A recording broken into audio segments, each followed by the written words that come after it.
దేవునికి మహిమ కలుగును గాక. అందరికీ ప్రైజ్ ది లార్డ్. ఈ దిన లేఖన భాగం 96వ కీర్తన మొదటి వచనం చదువుతున్నాను. యెహోవా మీద క్రొత్త కీర్తన పాడుడి, సర్వభూజనులారా యెహోవా మీద పాడుడి. ఈ యొక్క వాక్య భాగంలో క్రొత్త కీర్తన పాడే మాట.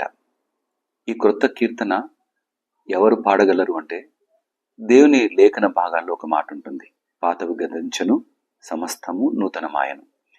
ఈ మాట విశ్వసించిన వారు నమ్మకంగా ఈ క్రొత్త కీర్తన దేవుని సన్నిధానంలో నిలబడగలరు.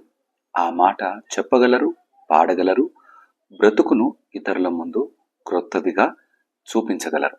అయితే ఈ మాటను నమ్మాలి అంటే, నా పాత జీవితాన్ని నా యేసయ్య మార్చాడు అన్న మాటను విశ్వసించాలి. చాలాసార్లు మనము ఎలాంటి వారముగా ఉండిపోతామంటే, నా బ్రతుకేంటి, నా బ్రతుకులో ఈ స్థితి ఏంటి, నేను ఈ విధంగా అయిపోతున్నానేంటి, నాలో ఇంకా ఏమీ నమ్మకమైన స్థితి ఉండదా, ఇక నేను బలంగా బ్రతకలేనా, లేదా నా పరిస్థితులు మెరుగుపరచబడవా అంటూ మనలో మనం కుమిలిపోతూ చాలాసార్లు ఈ బ్రతుకును తలపోసుకుంటూ కృంగిన బ్రతుకులోకి జారిపోతాం. అయితే ఈ జారిపోయిన బ్రతుకును లేవనెత్తిన వాడు ఒకడు ఉన్నాడు అన్న మాట జ్ఞాపకం ఉన్నదా? ఈ పాత బ్రతుకులను ఆ కలువరి సిలువలో, ఈ రోత బ్రతుకును ఆ కలువరి సిలువలో మన కొరకై నూతన పరిచిన యేసయ్య రక్తం జ్ఞాపకం ఉన్నదా? పాత రోత బ్రతుకును మార్చి సుందరంగా తీర్చిదిద్ది బ్రతుకును ఇంత గొప్పగా నిలబెట్టిన ఆ యేసయ్యకు క్రొత్త కీర్తన పాడకుండా ఉండగలమా? నమ్మకంగా దేవుని కొరకు నిలబడదాం. మనల్ని చూసినప్పుడు మన దగ్గర ఏమున్నదో ఎదుటి వారికి వెతికినప్పుడు మనలో సంతోషం, ఆనందం, దేవుని పట్ల నమ్మకం కలిగిన వారముగా ఎదుటివారు గుర్తించే విధంగా క్రొత్త బ్రతుకు కలిగిన వారంగా కొనసాగుదాం. ఈ యొక్క వచన భాగంలో ఉన్న ఈ మాట, గడిచిన దినములలోని బాధను, వేదనను కలిగిన వారముగా ఉంటే మాత్రము మనలో క్రొత్త బ్రతుకు ఉండదు. ఆయన కొరకు నమ్మకంగా బ్రతికే జీవితము లేని వారంగా అయిపోతాం.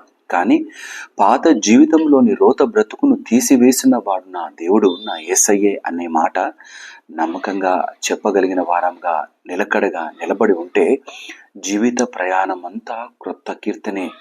నూతనమైన మాటలు ఆయన కొరకు మాట్లాడతావు, నూతనమైన కార్యాలు ఆయన కొరకే చేస్తావు.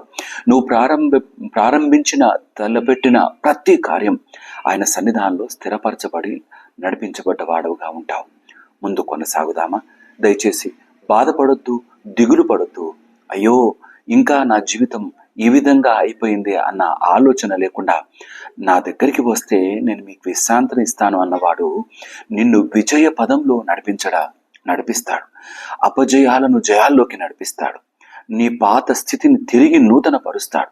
ఇతరులు చూచినప్పుడు వారు ఆశ్చర్యపడే విధమైన బ్రతుకును ఇచ్చేవాడు యేసయ్యే. అట్టి యేసయ్యను కాదని మనం బ్రతకలేం. ఆయన కొరకే కొత్త కీర్తన పాడకుండా మనం బ్రతకలేం. నమ్మకంగా ఆయన కలిగిన వారముగా క్రొత్త జీవితము కలిగి యేసయ్య కొరకు ముందుకు కొనసాగుదాం. దేవుడి మాటలు దీవించి ఆశీర్వదించును గాక. ఆమేన్. తల ఉంచుదామా? ప్రార్థన చేసుకుందాం. మా ప్రియ యేసయ్య, మీకే వందనాలు నాయన. నీ కొరకే బ్రతికే క్రొత్త జీవితాన్ని స్థిరపరిచి నడిపించమని ప్రార్థిస్తున్నాను. ఈ సమయమున ఎంతమంది బిడ్డలైతే వారి యొక్క జీవితం కొరకే నాయన నీ సన్నిధానం మొరపెడుతున్నారు.